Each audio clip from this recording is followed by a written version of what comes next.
Une chose nous frappe, les foules viennent à Jésus, elles l'écoutent, voient ce qu'il fait et comment il vit.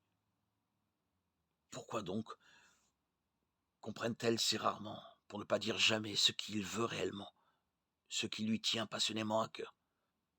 Elles viennent à nuit avec leurs idées, leurs attentes, avec lesquelles elles exigent qu'il soit d'accord.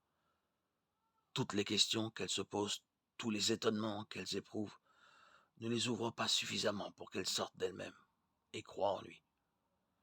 À cela s'ajoute le fait que les autorités officielles se prononcent contre Jésus. Chose extraordinaire.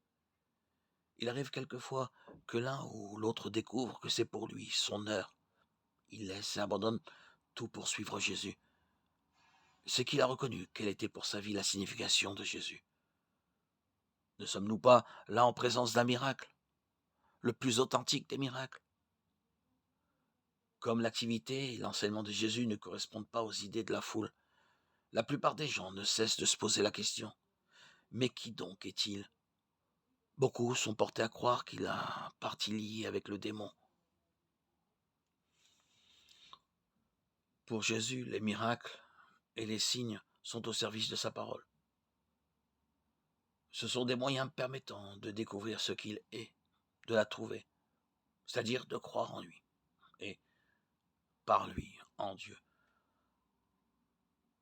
Jésus exige toujours la foi. Crois seulement, ou tout est possible à celui qui croit. Marc 5, 36. Jésus demande que l'on croie qu'il est envoyé par Dieu pour annoncer aux hommes, par ses paroles et par ses actions, l'amour de Dieu. Il demande que l'on croie que Dieu parle par lui. Celui qui croit en Jésus croit en son message. Il croit que Dieu est l'amour infini. Il croit au Dieu et Père de Jésus. Il trouve ainsi son Dieu et son Père.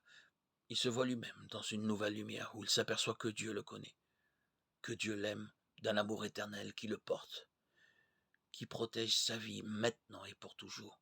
Un amour qui trouvera dans la mort son plein épanouissement. 1 Corinthiens 13, 12.